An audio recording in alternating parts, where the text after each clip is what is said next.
Sir வணக்கம். Sir வணக்கம் sir. Sir இப்ப தூய்மை பணியாளர்களை பொறுத்தளவுல 13 நாட்கள் அவங்க போராடுறாங்க. அதுக்கப்புறம் அந்த போராட்டம் முடித்து வைக்கப்படுது, ரொம்ப வலுக்கட்டாயமா முடித்து வைக்கப்படுது. அதுக்கப்புறம் இன்னைக்கு வரக்கூடிய நியூஸ் பார்க்கும்போது முதல்வரை சந்திச்சு அவங்க எல்லாம் நன்றி எல்லாம் சொல்றாங்க. சோ ஓவரால் அந்த இஷ்யூ எப்படி பாக்குறீங்க? கவர்மெண்ட் அவங்க ஹேண்டில் பண்ண விதத்தை எப்படி பாக்குறீங்க? நிச்சயமாக தூய்மை பணியாளர்கள் போராட்டத்தை அரசாங்கம் கையாண்ட வழிமுறையை ஏற்க இயலாது. சர்வ அலட்சியமாக இந்த தமிழக அரசு என்பது இந்த பிரச்சனையை அணுகியது என்றுதான் பரவலான பார்வை. ஒரு அரசியல் விமர்சகராக நான் இதை சொல்லவில்லை. பத்திரிகை துறையில நீண்ட நாள் பணிபுரிகிறவன் என்றாலும் கூட ஒரு சமூகத்தின் அடித்தட்டு மக்கள், அந்த அடித்தட்டு மக்கள் தங்கள் உணர்வுகள், தங்களுடைய வாழ்வாதாரம் இதெல்லாம் கேள்விக்குறியாகிறதோ என்கிற கவலையோடு, அச்சத்தோடு ஒரு தொடர் போராட்டத்தில் ஈடுபட்டு வந்த நிலையில் மாநகராட்சி அதை அலட்சியப்படுத்துகிற வகையிலே நடந்து கொண்டது ஆரம்ப நிலையில். இன்னொன்று, ஒரு 3-4 நாட்களாக சென்னை ரிப்பன் பில்டிங்க்கு எதிராக தூய்மை பணியாளர்கள்லாம் உட்கார்ந்து இருக்கிறார்கள் என்கிற போது நகர்ப்புற வளர்ச்சித்துறை அமைச்சர் எங்கே போனார்? வாழ்வுக்கு நீர் அவர்கள் முதல் நாள் 2வது நாள் என்ற உடனேயே பதறி இருக்க வேண்டாமா? ஓடி வந்திருக்க வேண்டாமா? அவர்கள் இந்த நகரத்தை சுத்தி பறிப்பு செய்கிற தொழிலாளர்கள், அடிப்படை தொழிலாளர்கள், அவர்களுடைய பங்களிப்பு இல்லை என்றால் நகரம் நாறிவிடும். ஏற்கனவே சாலைகள் மிக மோசமாக நகரம் நரகமாகி இருக்கிறது. இந்த நிலையில் குப்பைகளும் ஆங்காங்கே தேங்கினால் என்ன ஆகும்? அப்படித்தான் ஆகியிருக்கிறது அந்த 2 மண்டலங்கள். அதை பற்றி இந்த அரசாங்கம் கொஞ்சம் கூட கவலைப்படவில்லை. அதே போல நகராட்சித்துறை அமைச்சர் நேருவா சேகர் பாபுவா அவரே இதை கையாண்டார். 2வது 2 மண்டலங்களிலும் ஒரு கான்ட்ராக்ட் கொடுக்கப்பட்டிருக்கிறது. அந்த நிறுவனம், இவர்கள் அரசாங்கம் முத்தரப்பு பேச்சுவார்த்தை ஏதாவது நடத்தியிருக்க வேண்டாமா? இதுல அரசாங்கம் காட்டிய அலட்சியம், அக்கறையின்மை இவற்றையெல்லாம் பார்க்கும்போது ஏதோ அந்த நிறுவனம் இந்த டெண்டர் எடுத்தவர்கள் அவர்களுக்கு எப்படியாவது அரசாங்கம் உதவ வேண்டும் என்ற போக்கில் செயல்பட்டதா, அப்படியானால் என்ன கையூட்டு இதிலே பரிமாறப்பட்டதா என்கிற சந்தேகம் எழுகிறது, இயல்பாகவே எழுகிறது. ஒரு முதலாளித்துவ நிறுவனத்திற்கு எதற்காக அரசாங்கம் இவ்வளவு பரிந்து கட்டி கொண்டு நீங்கள்லாம் ஒன்றாவது வாங்க அப்படின்ற போல அவர்களுக்கு நீங்கள் உங்களுடைய வாழ்க்கை பாதிக்கப்படாது, உங்களுடைய கூலி பாதிக்கப்படாது, உங்களுடைய ஊதியம் பாதிக்கப்படாது, மாறாக உயர்வு கிடைக்கும், கழித்து கட்ட மாட்டோம், ஆட்களை குறைக்க மாட்டோம் என்கிற மாதிரியான கன்வின்சிங்கான அணுகுமுறையை இந்த அரசு கையாண்டதா? அப்படியெல்லாம் கையாளவே இல்லை. நள்ளிரவிலே வெளியேற்றப்பட்டிருக்கிறார்கள், அப்புறப்படுத்தப்பட்டிருக்கிறார்கள். அந்த தொழிலாளிகள் பலவந்தமாக அப்புறப்படுத்தப்பட்ட காட்சிகளை நான் பார்த்தேன். அவர்கள் மனிதத்தன்மையோடு நடத்த வேண்டாமா? காவல்துறையை ஏறி ஒடுக்குமுறை நடவடிக்கை இந்த அரசாங்கம் கையிட்டு விட்டு அதன் பிறகு அவர்கள் நன்றி சொல்லுகிறார்கள் என்று சொன்னால் அது நம்பும்படியாக இருக்கிறதா? காவிலை பூசுக்குகிற வேலையாக இருக்கிறது. ஆகவே இந்த அரசாங்கம் தூய்மை பணியாளர்களிடம் நடந்து கொண்ட முறை என்பது ஏற்றுக்கொள்ள இயலாதது, கண்டனத்துக்குரியது. சர்வ அலட்சியமாக இந்த விஷயத்தில் அரசாங்கம் நடந்து கொண்டது என்றுதான் நான் பார்க்கிறேன். இதை சுட்டிக்காட்டுகிற அதே நேரத்தில் நான் இன்னொன்றையும் சொல்ல விரும்புகிறேன். 8-9 நாட்கள் சமூகத்தின் அடித்தட்டு மக்கள், விளிம்பு நிலையில் இருக்கக்கூடிய அந்த மக்கள் போராடி கொண்டிருக்கிறார்கள். அதிமுக ஆட்சியில வாய்வெளியே பேசினார்கள். அந்த நடிகர்கள் எல்லாம் எங்கே போனார்கள் என்று நான் கேட்க விரும்புகிறேன். மற்ற நேரங்களிலே அப்படியே சமூக போராளிகள் அவதாரம் எடுத்தார்கள். சூர்யா, பிரகாஷ் ராஜ், அந்த சித்தார்த்து, இன்னொன்னு அந்த தப்படிச்சுட்டு இருந்தாரு சாராய கடைக்கு, கோவனா கேவலனா, அவர் எங்கே போனார் நான் கேட்கிறேன். சாராயம் இப்போதும் ஆறாக பெருக்கெடுத்து ஓடுகிறது. எங்கே கூத்துப்பற்றைய அடித்துக் கொண்டிருந்த அவரும் அவருடைய இன்னொரு பெண்ணும் அடித்துக் கொண்டிருந்தார்கள். அவர்கள் எங்கே போனார்கள்? அப்ப திமுகவுக்கு ஒத்துக்குகிற கும்பலா இது? இந்த கும்பல் ஒத்துக்குகிற கும்பல் என்பது இப்போது வெளிப்பட்டு விட்டது. இவர்கள் சாயம் தோல்விக்கப்பட்டு விட்டது. இந்த சூர்யாவிலிருந்து கோவன் கேவலன் வரைக்கும் மது வெள்ளம் ஆறாக ஓடுகிறது. காலையில் திறக்கிறது கடை, இரவு வரை இருக்கிறது. இதை பற்றி பத்திரிகைகள் பல முறை எழுதிவிட்டன. கோவலன் தூங்குகிறாரா என்று நான் கேட்கிறேன். எங்கே போனாலும் ஆக இவர்கள் எல்லாம் திமுகவின் அடிவருடிகளா, ஆளுங்கட்சிக்கு ஏவலாட்களாக கடந்த ஆட்சியின் போது இருந்தார்களா என்கிற கேள்வி எல்லாம் இயற்கையாக எழுகிறது. ஆகவே இந்த அரசாங்கம் நடத்திய போராட்டத்தை, தூய்மை பணியாளர்கள் நடத்திய போராட்டத்தை அரசாங்கம் கையாண்ட விதம் முற்றிலும் நியாயமற்றது என்று நான் பார்க்கிறேன்.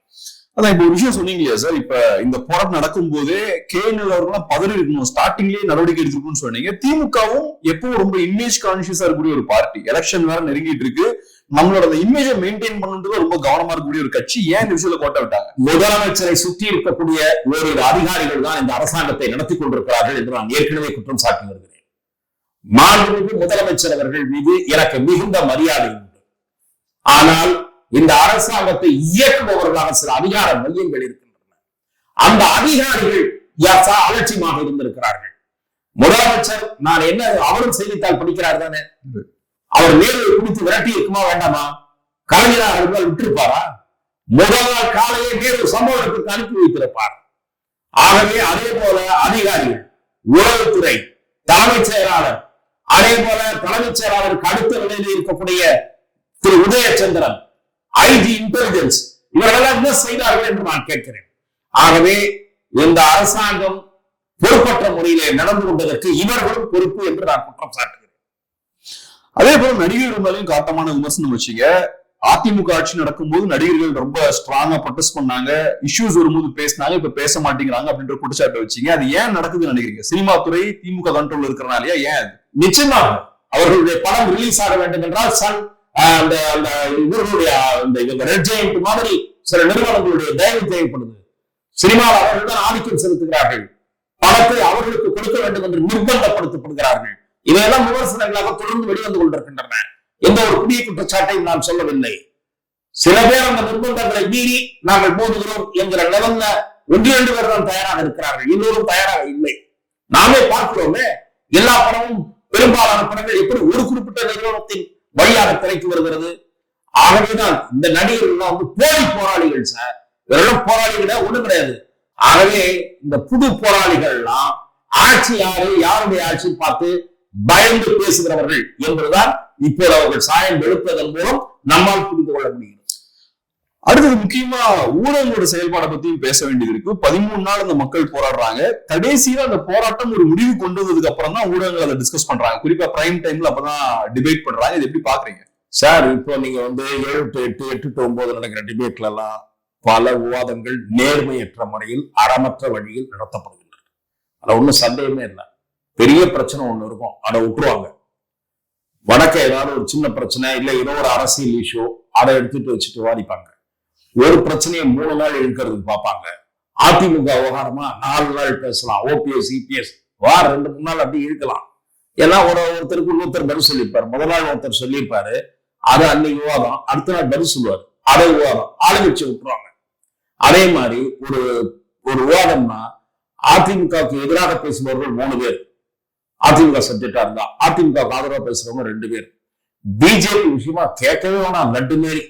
Anti BJP people 3 people, bro BJP people 2 people, ஆங்கரோட சேர்ந்து 4 ஆங்கர் சேர்ந்து போறதுல இந்த கோஷ்டி காலத்துல.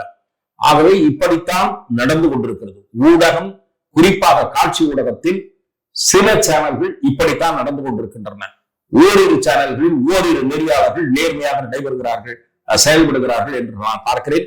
இந்த பிரச்சனையை பெரிதுபடுத்தாமல் இருக்க தங்களால் இயன்றவரை முயன்றார்கள். சோ மூத்த பத்திரிகையாளரா நீங்க தமிழ்நாடு மீடியா, சினிமா இண்டஸ்ட்ரி எல்லாம் கேர்ஃபுல்லா பல ஆண்டுகள் வாட்ச் பண்ணிருப்பீங்க. இப்ப நீங்க சொன்னீங்க இல்லையா, மீடியா இண்டஸ்ட்ரி திமுக கண்ட்ரோல் இருக்குன்றீங்க, அதே மாதிரி ஊடகங்கள் திமுகவுக்கு சப்போர்ட்டா செயல்படுதுன்னு சொல்றீங்க. இந்த விஷயங்களை ஏன் திமுகவால பண்ண முடியுது, ட்ரெடிஷனலா ஏன் அதிமுகவால பண்ண முடியல? இன்னைக்கும் பண்ண முடியல, இதுக்கு முன்னாடியும் பண்ண முடியல. என்ன டிஃபரன்ஸ் இது? இல்ல, அதிமுகவுக்கு பொதுவாகவே இந்த என்ன சொல்றது, பிஆர் விஷயத்துல அவர்கள் மிகவும் வீக். ஓகே. 2வது செல்வி ஜெயலலிதாவுக்கு அந்த இது தேவை இல்லாமல் இருந்தது. செல்வி ஜெயலலிதாவுக்கு என்னை பொறுத்தவரை நீங்க கேட்டீங்கன்னா, media is not fair towards Jayalalithaa, madam Jayalalithaa. நான் அவரோடு மிக நெருக்கமாக ஒரு 15-20 ஆண்டுகள் பழகுகிற வாய்ப்பை பெற்றவன் என்ற முறையிலே சொல்கிறேன். மீடியாவின் எதிர்ப்பை மீறி வளர்ந்தவர் செல்வி ஜெயலலிதா, மீடியாவின் தயவின்றி வளர்ந்தவர் எம்ஜிஆர், மக்கள் திலகம் எம்ஜிஆர். ஆக இவர்கள் இருவரும் மீடியா அதாவது அவர்களை எம்ஜிஆர் அவர்களுக்கு இருந்த இது வேற, அவரை இக்னோர் பண்ண முடியாத சக்தியா மேல வந்தாரு. செல்வி ஜெயலலிதாவை எதிர்த்து பார்த்தார்கள், விமர்சனம் செய்து பார்த்தார்கள், நையாண்டி செய்து பார்த்தார்கள், என்னென்னவோ செய்து பார்த்தார்கள். செல்வி ஜெயலலிதா இவர்களை கடந்து நின்றார், வென்றார். இவர்களுடைய அலட்சியம், இவர்களுடைய கேலி, பரிகாசம் இவற்றையெல்லாம் கடந்து நின்றவர் செல்வி ஜெயலலிதா. கலைஞர் மீடியாவோடு சுமூக உறவு வைத்திருந்தார், அது வேற விஷயம். அதே கலைஞர் கடுமையாக புண்பட்டு விட்டால் அல்லது கடுமையான விமர்சனம் என்று கருதிவிட்டால் அவருடைய இன்னொரு முகத்தையும் காட்டியிருக்கிறார் கலைஞர். ஆகவே அதிமுக அதன் பிறகு செல்வி ஜெயலலிதாவின் மறைவுக்கு பிறகு அதிமுக மீடியாவோடு நெருக்கமாக தொடர்பை வளர்த்துக் கொள்ளவில்லை, அல்லது மீடியாவை வழிக்கு கொண்டு வர தெரியாமல் அவர்கள் இருந்தார்கள். விஜய் அவர்களோட அரசியல் செயல்பாடு எப்படி பாக்குறீங்க? இப்ப கவின் அவர்கள் ஆணவ கொலை பண்ணப்பட்ட அந்த இஷ்யூ நடக்கும்போது விஜய் பேசல, பட் துப்புரவு தொழிலாளர்களோட போராட்டத்தை பொறுத்தளவுல அவரு ஆதரவு தெரிவிக்கிறார், அந்த மக்களும் விஜய் போய் சந்திக்கிறாங்க. சோ விஜய் அவர்களோட அரசியல் செயல்பாட ஓவராலா எப்படி பாக்குறீங்க? பிளஸ் இப்ப அவரோட மாநாடும் நடக்க போகுது, பெரிய ஈவென்ட்டுக்கும் அவங்க வெயிட் பண்ணிட்டு இருக்காங்க, எப்படி பாக்குறீங்க? கவின் ஆணவ கொலை அவர் பேசாதது வந்து நிச்சயமாக நானும் வியப்பாகத்தான் அதை பார்த்தேன். ஆனால் பரந்தூர் விமான நிலையத்துல குரல் கொடுத்தார். துப்புரவு தொழிலாளர்கள் விஷயத்துல கூட அவர் ரிப்பன் பில்டிங்க்கு சடனா புறப்பட்டு வந்திருக்கணும். போலீஸ் வந்து கேட்டுதான், போலீஸ் ஒவ்வொரு விஷயத்துக்கும் கேட்டுட்டு இருந்தாங்கன்னா பர்மிஷன் கொடுத்துருக்க மாட்டாங்க. அதே நேரத்தில் யாருக்கும் இன்ஃபார்ம் பண்ணாம வந்திருக்கணும், வந்து அங்கேதான் பார்த்திருக்க வேண்டும். அவர் ஒவ்வொரு பிரச்சனையிலையும் தான் வீட்டுக்கு வர வச்சு பாக்குறதுன்றது சரியான அணுகுமுறை அல்ல. அரசியலில் பொது வாழ்க்கையில் ஈடுபட வருகிற ஒருவர் இத்தகைய அணுகுமுறையை கையாளுவது விமர்சனத்திற்கு தான் வழிவகுக்கும். இருக்கத்தாலும் அவர் கூப்பிட்டு பாதிக்கப்பட்டவங்களை பனையூர்ல தான் பார்ப்பாருன்னா பனையூர்லயே கட்சி நடத்த. ஆகவே பொது வாழ்க்கைக்கு வந்தவர் களத்தில் தான் இறங்க வேண்டும். போலீஸை நம்பிக்கொண்டிருக்க கூடாது ஒவ்வொரு முறை. இது ஒரு பார்வை. இரண்டாவது பார்வை, அவருடைய மாநாடு பெரிய எதிர்பார்ப்பை தோற்றுவித்திருக்கிறது. என்னை பொறுத்தவரை தமிழக அரசியலில் விஜய் ஒரு அலட்சியப்படுத்த முடியாத சக்தியாக உருவத்திருக்கிறார் என்றுதான் ஆரம்ப கட்டமாக எனக்கு பல்வேறு நண்பர்கள் மூலமாக, குறிப்பாக ஓரிரு ஊடக நண்பர்கள், கருத்து கணிப்புகளில் ஈடுபட்டிருக்கக்கூடிய நண்பர்கள் வாயிலாக எனக்கு கிடைக்கிற தகவல், விஜய் ஒரு குறிப்பிடத்தக்க பங்களிப்பு தமிழக தேர்தலில் அரசியலில் தாக்கத்தை 2026 ஏற்படுத்துவார் என்று எனக்கு சொல்லுகிறார்கள். அவருடைய அந்த கட்சிக்கு யாராக இருந்தாலும் 10% கீழே சொல்ல மாட்டேன்றாங்க. 10-20 வரைக்கும் சொல்றாங்க. 1-2 பேர் மிகைப்படுத்தி சொல்றாங்க. சில பகுதிகளில், வட மாவட்டங்களில் சில பகுதிகளில் அந்த அளவு தாக்கம் இல்லை என்கிறார்கள்.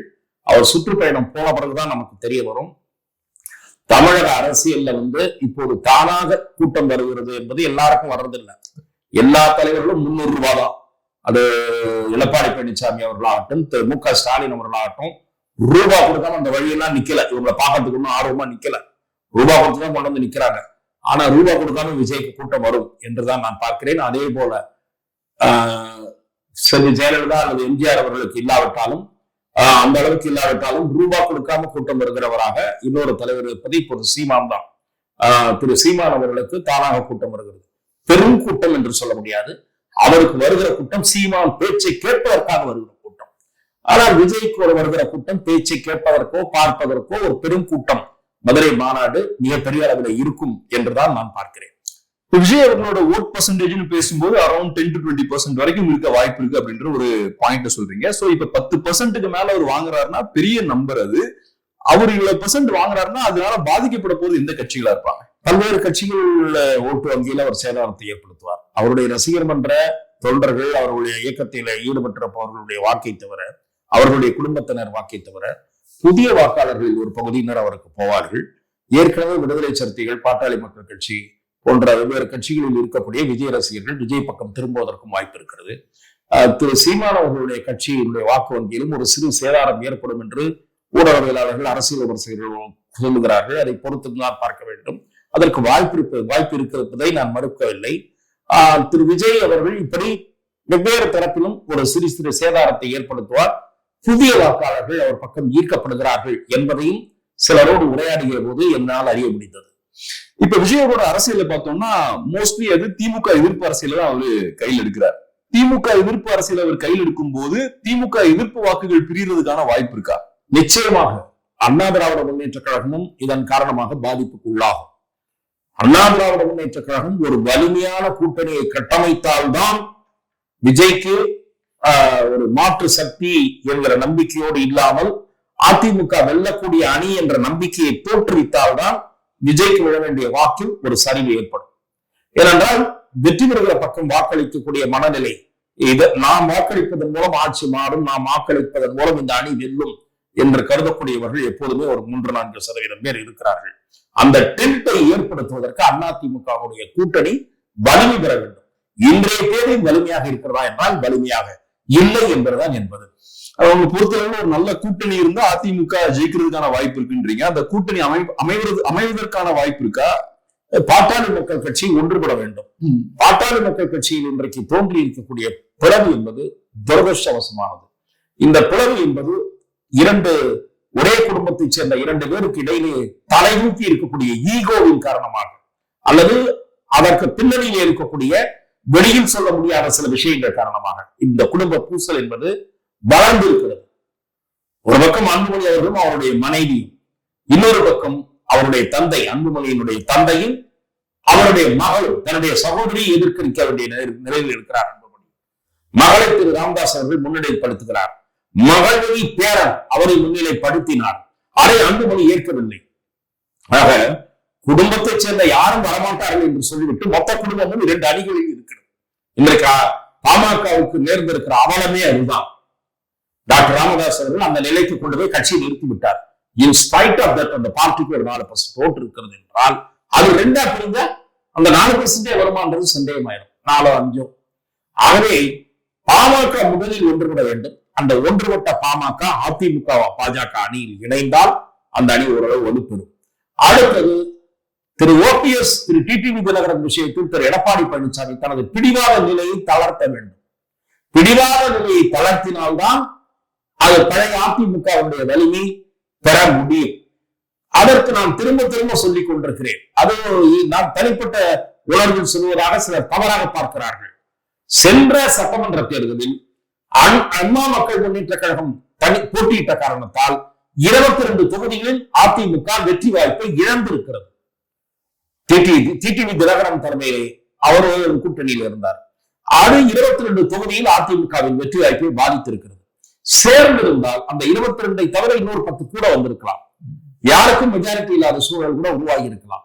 இப்போதும் அதிமுக ஒரு வலிமையான கூட்டணியை உருவாக்கினாலும் கூட களத்தில் திமுகவுக்கு கடும் போட்டி, மிக கடுமையான போட்டியை, சவாலை தோற்றுவிக்க முடியுமே தவிர உடனே ஆட்சிக்கு வந்து விடுவார்கள் என்று என்னால் அறிவிப்பு சொல்ல முடியவில்லை.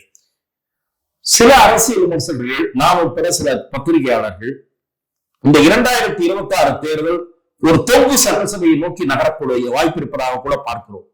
ஆகவே ஏனென்றால் அது திரு விஜய் அவர்கள் ஒரு சக்தியாக உருவெடுத்து வருவதால் விஜய் என்ன பண்ண போகிறார், அவரோடு யாராவது 1-2 கட்சிகள் சேர போகிறார்களா, அதையும் நாம் பொறுத்திருந்து பார்க்க வேண்டியிருக்கிறது. நடிகர் விஜய் அவர்களுடன் ஏதாவது 1-2 கட்சிகள் சேருமானால் நிச்சயமாக அவரும் சில இடங்களில் வெற்றி பெறுவார். அப்போ அதிமுக கையில சைசபிள் நம்பர், டிஎம்கே கையில இப்ப இருக்கிற நம்பர்ல குறைவு, விஜய் கையில கொஞ்சம் நம்பர். அப்படின்னா இந்த சினாரியோ கிளியர் மெஜாரிட்டியை கொடுக்கக்கூடிய வாய்ப்பில்லாத ஒரு சினோரியாவை நோக்கி நகரக்கூடிய நிலைமையும் தோன்றும். அதையும் நாம் பொறுத்திருந்துதான் பார்க்க வேண்டும். பிஎம்கே பத்தி கொஞ்சம் பேசிடுவோம். இப்ப பிஎம்கே பத்தி பேசும்போது நீங்க சொல்ற விஷயம் என்னன்னா, ராமதாஸ் அவர்கள் அவரோட மகளை ப்ரொஜெக்ட் பண்ண முயற்சி பண்றார், மகளையும் பேரனையும் ப்ரொஜெக்ட் பண்ண முயற்சி பண்றார். இந்த நிலைப்பாட்டுல ஏன் ஒரு பெரிய மாற்றம் இப்ப சமீப காலத்துல ஏற்பட்டிருக்கு? ட்ரெடிஷனலா அவரு அன்புமணி அவர்களை தான் ப்ரொஜெக்ட் பண்றாரு, பெரிய இம்பார்ட்டன்ஸ் அன்புமணி கொடுக்குறாரு. ஏன் அங்கிருந்து இங்க ஷிஃப்ட் ஆகுது இப்ப போக்கஸ்? அது வெளியில் சொல்ல முடியாத காரணங்களும் இருப்பதாக சில நண்பர்கள் கூறுகிறார்கள். கடந்த தேர்தலின் போது நடந்த சில பேச்சுவார்த்தைகள், சில பரிவர்த்தனைகள், அவையெல்லாம் இவற்றுக்கு காரணம் என்று சொல்கிறார்கள். திரு ராமதாஸ் அவர்கள் கடந்த தேர்தலில், நாடாளுமன்ற தேர்தலில் அண்ணா திராவிட முன்னேற்ற கழகத்துடன் கூட்டணி நடத்த பேச்சுவார்த்தையை நடத்தி இறுதி செய்து விட்டார். ஆல்மோஸ்ட் திரு சி வி சண்முகம் தான் பேச்சுவார்த்தையில் முக்கிய பங்கு வகித்தார். திரு சி வி சண்முகம் அவர்கள் உட்பட வேறு ஒரு அதிமுக முக்கியஸ்தர்கள் அதுல அந்த இறுதி கட்டத்தை எட்டியது என்பதை என்னிடம் ஏற்கனவே உறுதிப்படுத்தினார்கள்.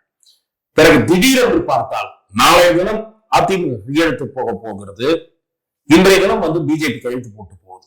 அதிகாலை வேளையில் தைலாபுரம் தோட்டத்தில் திரு ராமதாஸ் அவர்கள் அப்போது தான் நிர்பந்தப்படுத்தப்பட்டதாக அண்மையிலே கொடுத்த பேட்டியிலே தெரிவித்திருக்கிறார். ஆகவே இவற்றிலெல்லாம் பெரும்பகுதி உண்மைதான் என்று அதிமுக பாமக 2 தரப்பிலும் என்னிடத்திலே தெரிவிக்கிறார்கள். ஆகவே சென்ற தேர்தலின் போது எடுத்த தவறான முடிவின் காரணமாக திரு ராமதாஸ் அவர்கள், அது தவிர குடும்பத்தில் 1-2 பேரை அவர் திருப்திப்படுத்த வேண்டிய நிலை காரணமாக கட்சியை தன் கைக்குள் எடுக்க விரும்புகிறார். அன்புமணி கட்சியை விட்டு தன் தலைமை பதவியை விட்டுத்தர மறுக்கிறார். இதுதான் ஏற்பட்டிருக்கக்கூடிய பிரச்சனை. இது அவ்வளவு சுலபத்தில் தீரும் என்று எனக்கு தோன்றவில்லை. இப்ப குயிக்கா தீராதுன்றீங்க. எலெக்ஷனுக்கு முன்னாடி, எலெக்ஷனுக்கு முன்னால் அது சரி செய்யப்பட்டால் தான் நல்லது என்று பாட்டாளி மக்கள் கட்சியில் இருப்பவர்களே நினைக்கிறார். பாட்டாளி மக்கள் கட்சியில இருப்பவர்களே சந்தர்ப்பவாதத்திற்காக சிலர் சீனியர் டாக்டர் பக்கமும், சந்தர்ப்பவாதத்திற்காக சிலர் ஜூனியர் டாக்டர் பக்கமும் இருக்கிறார்கள். ஜூனியர் டாக்டர் பக்கம் வந்து நிக்கிறவங்க என்ன நினைக்கிறாங்க, இவர் ஒரு அலைன்ஸ்ல போவார், நம்ம 2-3 சீட்டை வாங்கிக்கலாம்னு நினைக்கிறாங்க. அதே மாதிரிதான் சீனியர் பக்கம் இருக்கிறவங்க. சீனியர் கை இப்ப கொஞ்சம் தாழ்ந்து இருக்கு, ஸ்ட்ரென்த் அவர் பக்கம் இருக்கிற மாதிரி இருக்கு. ஆனால் நீங்கள் ஒன்று சேராவிட்டால் நீங்கள் எதிர்பார்க்கிற அளவு தொகுதிகளை நீங்கள் யார் பக்கம் போகிறீர்களோ அவர்கள் உங்களுக்கு தரமாட்டார்கள். நீங்க 2ஆ பிரிஞ்சு இருக்கீங்க, 4 சீட்டை வாங்கிக்கீங்கன்னு மட்டமா அப்படிதான் ஆரம்பிப்பாங்க. ஆகவே அவ்வாறு பிரிந்து நிற்பது அவர்களுக்கே அது பலவீனத்தை தான் தேடி தரும். சரி, இப்ப விஜயோட அரசியல் பத்தி ஒரு அனாலிசிஸ் நீங்க முன் வச்சீங்க. விஜய் அவர்கள் இந்த மாதிரி விஷயங்கள் பண்றாரு, இந்த மாதிரியான வரவேற்பு இருக்கும், ஒரு 10% votes அவர் வாங்குறதுக்கான வாய்ப்பு இருக்குன்ற விஷயங்கள்லாம் சொன்னீங்க. பட் அதை தாண்டி நடிகர்கள் அரசியலுக்கு வராங்க இல்லையா, இதனால தமிழ் மக்களுக்கு என்ன பிரயோஜனம் அப்படின்ற ஆங்கிள் இருந்து பேச நல்லா இருக்கும்னு நினைக்கிறேன். ஏன்னா கமல்ஹாசன் அவர்கள் வராரு, பெரிய தாக்கத்தை ஏற்படுத்தல, யாரை எதிர்த்து அரசியல் பண்ணாரோ அவங்களுடைய போய் சேர்றாரு. ரஜினி அவர்கள் வர மாதிரி இருந்தது, கடைசியில வரல. சோ இந்த நடிகர்கள் நிஜமாவே தமிழ் மக்களுக்கு பிரயோஜனமாவும் இருக்காங்களா? அவர்கள் தங்களுடைய புகழை, தங்கள் மீது இருக்கக்கூடிய விளம்பர வெளிச்சத்தை தாங்கள் சேர்த்து வைத்திருக்கக்கூடிய பெரும் புகழ், இதை அரசியல்ல வந்து பெருமளவுக்கு கை கொடுக்கும்னு நினைச்சு வர்றாங்க. அரசியல் ஆர்வம் இருந்து எங்களுக்கு ஏற்கனவே இருந்திருக்கிறது என்று காட்டுவதற்காக ஒவ்வொருவரும் ஒரு அமைப்பு வைத்திருக்கிறார். சூர்யா இப்ப நாளைக்கு அவர் அரசியல் ஈடுபடுறாருன்னு வச்சுங்க, ஒரு பேச்சுக்கு சொல்றேன், நான் கல்வி உதவி எல்லாம் பண்ணேன் போனா வந்தேன்னு. விஜய் மக்கள் நல இயக்கத்தின் வழியாக நான் பல நற்பணிகள்லாம் நாங்க எவ்வளவு நாளா பண்ணிட்டு இருக்கோம். ரஜினி ரசிகர் மன்றமும் அது மாதிரி நற்பணிகளில் ஈடுபட்டு வந்த மன்றங்கள் அரசியல் இயக்கமாக மாற்றுவதற்கு அடிப்படை பலமாக நடிகர்களுக்கு கை கொடுக்கிறது. அது ஒரு அடிப்படை பலம் அவர்களுடைய ரசிகர் மன்றங்கள்ன்ற அமைப்பு. ஆனால் எல்லோருக்குமே அந்த அமைப்பு எம்ஜிஆர் மாதிரி கை கொடுக்குமா என்றால் அது கேள்விக்குறிதான், பொறுத்திருந்துதான் பார்க்க வேண்டும். ஆனால் நான் 10% என்று நான் குறிப்பிட்டதை நீங்கள் மேற்கோள் காட்டினீர்கள். குறைந்தபட்சம் 10% என்கிறேன், அதுக்கு மேலேயும் போகலாம், தெரியல, பொறுத்திருந்துதான் பார்க்க வேண்டும். சில மாவட்டங்கள்ல அது கூட இல்லைன்றாங்க. ஓரிரு மாவட்டங்கள்ல போன ஊடகவியலாளர்கள் 7%, 5% கூட சில இடங்கள்ல இருக்கு. அது ஒருவேளை விஜய் போகிற போது பிக்கப் ஆகலாம் என்று சொல்லுகிறார்கள். அதை நாம் பொறுத்துதான் பார்க்க வேண்டும். ஆனால் அவர்களுக்கு அரசியல் ஆர்வம் இருக்கலாம். ஆனால் இத்தனை காலம் பொது பிரச்சனைகளில் நீங்கள் என்ன கருத்து சொன்னீர்கள், என்ன நிலைப்பாட்டு எடுத்தீர்கள் என்கிற கேள்வி இயல்பாகவே வரும். இவர்கள் என்ன சொல்லுகிறார்கள், காவிரி நீருக்காக நடிகர்கள் எல்லாம் முன்னாவர்கள் இருந்தபோது நானும் இருந்தேன். இதெல்லாம் பதில் அல்ல. நானும் தான் மக்களுக்கு ஆர்வமா எல்லாம் பண்ணிட்டு இருந்தேன், படத்தின் வாயிலாக வசனம் சொன்னேன். படத்தின் வாயிலாக அரசியல் பேசினா ஓடுதுன்றதுக்காக பேசுனீங்க. ஆனால் நல்ல நோக்கத்துக்காக வந்தால் ஆதரிக்கலாம், அதை நம்ம இனிமேதான் பார்க்க வேண்டும். 2வது, மக்கள் மத்தியிலும் ஒரு தேடல் இருக்கு. 2 கட்சிகளுக்கும் மாறி மாறி ஓட்டு போட்டு சலிப்பு இருந்து 3வதாக ஒரு நம்பிக்கையூட்டக்கூடிய ஒரு மனிதர் வந்தால் மக்கள் ஆதரிக்க தயாராக இருக்கிறார்கள். ஆனால் அப்படி இதுவரை அவர்களுக்கு அந்த வலுவான ஒரு சக்தி கிடைக்கவில்லை. உங்களுக்கு வந்து சூப்பர் ஸ்டார் ரஜினிகாந்த் அவர்கள் வர முடியவில்லை. வராத காரணத்தினால் நம்ம இப்ப அதை பேசுவது பொருத்தமாக இருக்காது. கேப்டன் விஜயகாந்த் வந்தார், அவரும் இதே மாதிரிதான். பல்வேறு விஜயகாந்துக்கு வந்து இவர்களை விட நல்ல பேர், என்னென்ன ஒரு வள்ளல், அதாவது எம்ஜிஆருக்கு அடுத்தபடி நிறைய பேர் உதவி செய்யக்கூடியவர்னு விஜயகாந்த் மத்தியில ஒரு பேர் இருந்தது. அப்படிப்பட்ட விஜயகாந்த் அவர்களே அதிகபட்சம் 10% தான் வாங்கினார். ஆனால் அவர் அதை தொடர் முயற்சியாக எடுக்கவில்லை. பிறகு செல்வி ஜெயலலிதாவுடன் அணி சேர்ந்தார். அவரை இழுப்பதற்கு கலைஞர் முயற்சி எடுத்தார். ஆனால் அவர் செல்வி ஜெயலலிதா பக்கம் போனார். 2011 தேர்தலில் திமுக அவரை தன் கூட்டணியில் இழுக்க முயற்சித்தது எனக்கு நன்றாக தெரியும். அந்த முயற்சியில் யார் ஈடுபட்டார்கள் கூட தெரியும். ஆனால் திரு விஜயகாந்த் செல்வி ஜெயலலிதா பக்கம் போவது என்று முடிவெடுத்தார். அது ஒரு சர்க்கிள் என்று சிலரால் விமர்சிக்கப்படுகிறது. ஆனால் அவர் அந்த எதிர்க்கட்சி தலைவராக வந்த வாய்ப்பை தொடர்ந்து பயன்படுத்திக் கொண்டு முன்னேறக்கூடிய சூழல் உருவாகி இருக்கலாம். அவருடைய உடல்நிலையில் ஏற்பட்ட பின்னடைவு தமிழக அரசியல்ல மறுபடியும் மாற்றத்துக்கான வாய்ப்பை சுருக்கியது. அதன் பிறகு பாரதிய ஜனதா கட்சியினுடைய தலைவராக பொறுப்பேற்ற திரு அண்ணாமலை அவர்கள் திராவிட முன்னேற்ற கழகத்திற்கு பெரிய சவாலாக தலைவலி கொடுப்பவராக இருந்தார். தினம் தலைவலி அண்ணாமலையினால. இன்னைக்கு காலையில எந்த மந்திரியை பத்தி பேசுவார், என்ன ஊழலை பத்தி பேசுவார்ன்ற அளவுக்கு இருந்தது. பாரதிய ஜனதா கட்சி விவாத அரங்கில் மைய பொருளாக கொண்டு வந்தார் தமிழக அரசியல். சரி, தமிழக அரசியல பிஜேபி அந்த 2024 அந்த முயற்சியை தொடரக்கூடிய வாய்ப்பு இருக்குமோ என்று பலரும் கருதினார்கள். 26ல பண்ணியிருந்தா 31 வரைக்கும் போயிருந்தா நிச்சயமாக நல்லா இருந்திருக்கும். ஆனா 26ல இப்ப மாத்துறாங்க. சோ ஆகவே தமிழக அரசியலில் மாற்றத்துக்கான தேடல் இருக்கிறது. அது மக்கள் மத்தியில கூட இருக்கு. ஏன்னா 3வது அணி 18 வாங்கியிருக்கு, பாஜக அணி 19 வாங்கியிருக்கு. ஆகவே இந்த தேடல் இருக்கிறது, சரியான நபர் அதற்காக மக்கள் பார்க்கிறார்கள், அந்த இடம் இருக்கிறது என்றுதான் நான் பார்க்கிறேன். அப்புறம் திமுகவை பொறுத்தளவுல அவங்களுக்கு எதிரான ஆன்டி இன்கம்பன்சி இருக்கா? இருந்தா எந்த அளவுக்கு இருக்கு? திராவிட முன்னேற்ற கழக அரசு மீது பல காரணங்களால் மக்கள் மத்தியில கோபமும் அதிருப்தியும் இருப்பது உண்மை. அதே சமயம் திராவிட முன்னேற்ற கழக அரசு எந்த விதமான மக்கள் நல பணியும் செய்யவில்லை என்று நிராகரிக்கவும் நாம் தயாராக இல்லை. சில பணிகளில் எனக்கு முழுமையான உடன்பாடு உண்டு, சில பணிகளில் எனக்கு பாதியளவு உடன்பாடு உண்டு. முழுமையான உடன்பாடு என்று சொன்னால் நான் காலை சிற்றுண்டி திட்டம் பள்ளி குழந்தைகளுக்கு தருவதை நான் ஏற்றுக்கொள்கிறேன். அதே போல உயர்கல்வி செல்லுகிற மாணவிகளுக்கு, உயர் படிப்புக்கு போகிற மாணவிகளுக்கு 1000 ரூபாய் கொடுக்கிறார்கள் ஒரு கல்வி செலவுக்கு. அது உயர்கல்வி பயில வேண்டும் என்று ஊக்குவிக்கிற ஒரு முயற்சி என்று நான் பார்க்கிறேன். அதே சமயம் விடியல் பேருந்து என்று சொல்லுவது, குடும்ப தலைவர்களுக்கு 1000 ரூபாய் என்று சொல்லுவது, இவற்றுக்கெல்லாம் ஒரு வரையறை கொண்டு வராமல், அதாவது ஒரு டீப்பாக போய் ஸ்டடி பண்ணி ஃபில்டர் பண்ணாமல் சகட்டு மேனிக்கு கொடுப்பது, சகட்டு மேனிக்கு பஸ் பாஸ், இது நிர்வாக பொறுப்பற்றத்தனம் என்று நான் பார்க்கிறேன். அதற்கு நான் உதாரணங்களையும் சொல்லி இருக்கிறேன் பல நேர்காணல்களில். இன்று வரை அதற்கு ஆளும் தரப்பில் சரியான பதில் இல்லை. நான் கேட்கிறேன், விடியல் பயணம் என்று பேருந்து விடுகிறீர்கள், செக்ரட்டேரியட்ல சூப்பரண்ட் செக்ஷன் ஆபீசராக இருக்கிறார்கள், அவர் போய் அந்த பஸ்ல இறங்குகிறார், அவருடைய சம்பளம் என்னவென்று தெரியுமா? அவருக்கு இதற்கு ஓசி பஸ் பாஸ் என்று நான் கேட்கிறேன். வங்கியிலே பணிபுரிகிற பெண் அதிகாரிக்கு எவ்வளவு சம்பளம் என்று உங்களுக்கு தெரியுமா? அவருக்கு இதற்கு அதை ஃபில்டர் செய்வதற்கு இந்த அரசாங்கம் என்ன நடவடிக்கை எடுத்தது? இது ஊதாரித்தனம் என்று நான் சொல்லுகிறேன். அதை ஃபில்டர் செய்யாத அந்த தன்மை ஊதாரித்தனம். ஆக வரவேற்கக்கூடிய அம்சங்கள் இவற்றை இருந்தாலும் கூட நிர்வாகத்தில் நான் பார்ப்பது சட்டம் ஒழுங்கு மோசமான நிலைமை. முன்னை போதும் இல்லாத அளவுக்கு போதைப் பொருட்கள், புதிய வகை போதைப் பொருட்கள் கிடைக்கின்றன என்கிற நிலைமை. அதே போல பல பகுதிகளில் தரமற்ற சாலைகள், அதே போல லஞ்சம், பதிவுத்துறையில் லஞ்சம், மாநகராட்சி துறையில் லஞ்சம், வீடு வசதி துறையில் லஞ்சம், இப்படி பல இடங்களில் லஞ்சம் குற்றச்சாட்டுகள். அதுவும் இவர்கள் அவர்கள் மாநகராட்சி தேர்தல் நடத்தி ஆங்காங்கே கவுன்சிலர்களுடைய செயல்பாடு மக்கள் மத்தியிலே கடும் அதிருப்தியை தோற்றுவித்திருக்கிறது. இப்படிப்பட்ட பிரச்சனைகள் இருக்கிறது. சட்டம் ஒழுங்குல தொடங்கி கவுன்சிலர் வரைக்கும் அதிருப்தி இருக்கு. ஆனால் இவற்றை தாண்டி ஒரு கூட்டணியை வலிமையாக வைத்துக் கொண்டு, பணபலத்தை வைத்துக் கொண்டு, அந்த 2 அம்சங்களையும் ஆளுங்கட்சி நம்பிக்கொண்டிருக்கு.